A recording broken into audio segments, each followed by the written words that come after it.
What's happening? Back again.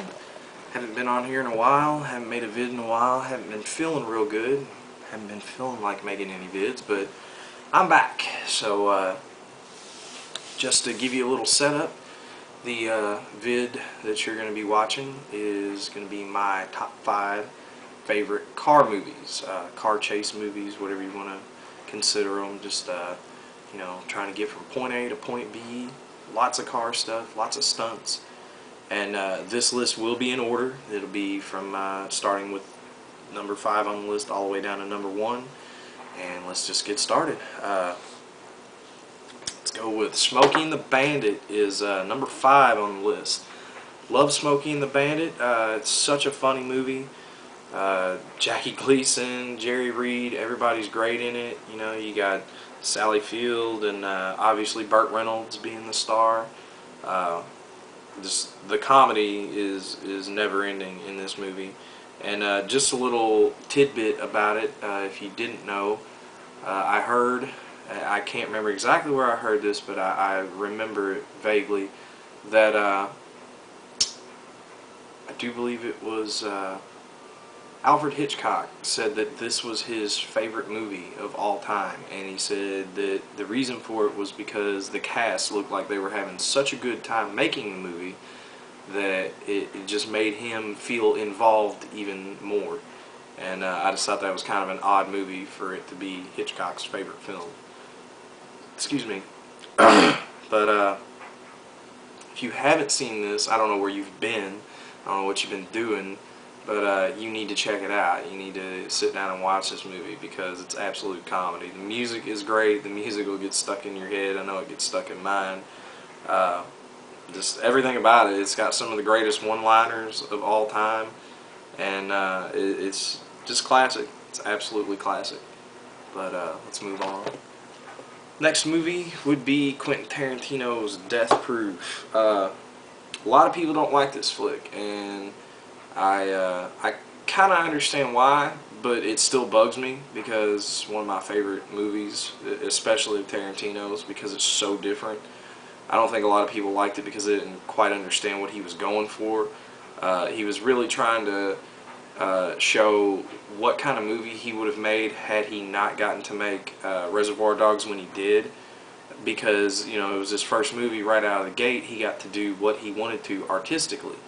And instead of having to run around and make, you know, 3, maybe 4, maybe less, maybe more, like low-budget exploitation style movies, you know, to get his name out there. Well, he didn't have to do that. He just immediately got to jump in there and make the exact movie he wanted to make.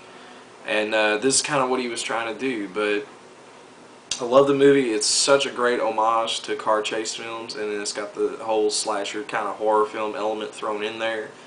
Kurt Russell, one of my favorite actors of all time, always will be, always has been. He's great in it. He's so good as Stuntman Mike. And some of the newcomers that are in there. Zoe Bell is such an amazing stunt woman, and all the stunt work you see her doing, all the stuff on the hood of this car and all the different things, that's her. She's a real stunt woman. She's not an actress, and she does a good job of acting as well, but you know, she's 100% stunt woman and does an incredible job. And one quick thing to say about the movie before I move on is that some of the other movies you'll see on my list are mentioned in this film because it is an homage. And a lot of the stuff they talk about in here, they talk about car movies, and there will be a few on my list here. So let's just move on to those. Next movie would be Dirty Mary, Crazy Larry. Like this movie a lot. It's about an ex-NASCAR driver who comes up with this get-rich-quick scheme, and it's basically to steal some money. And they kind of get caught doing it, so the guy that's helping him and this woman that ends up hanging out with him are all on the run. And just some comedy ensues, some, you know, tense car chases, and some good stunt work and stuff goes on. There's some funny stuff. It's such a low-budget movie, but it's really good.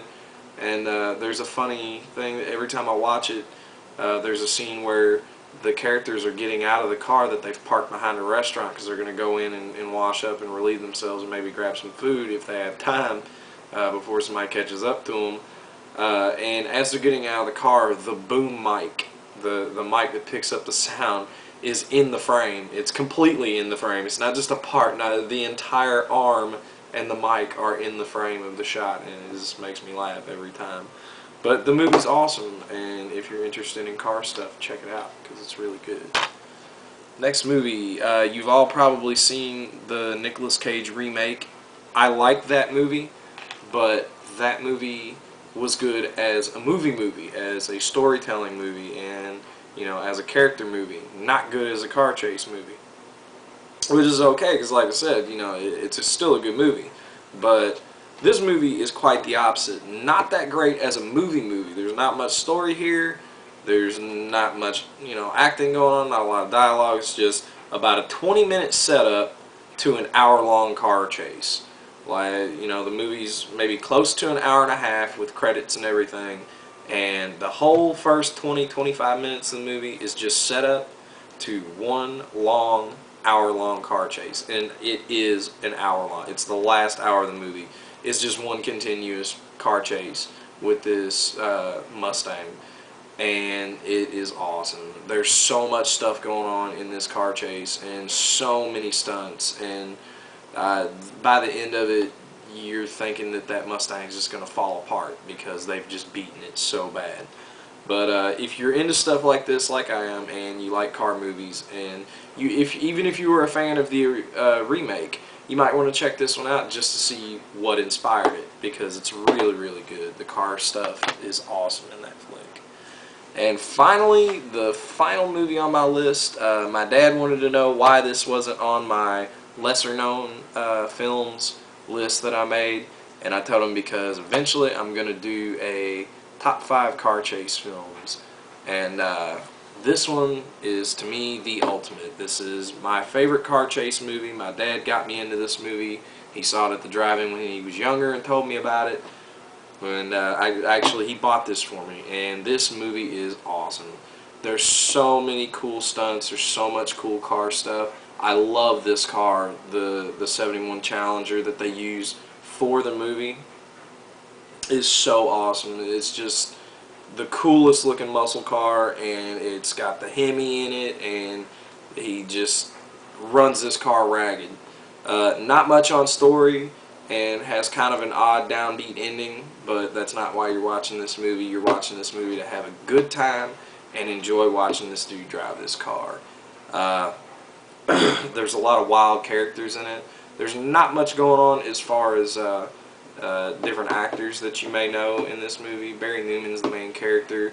You will recognize Cleavon Little if you're a fan of Blazing Saddles. He plays Super Soul, the radio DJ, and there's a few other small parts in the movie that you might recognize. But beyond that, that's it. That's it for my list. If you guys have any questions about any of the flicks or anything, or want to hear more about them, just hit me up, ask me anything. I'll let you know.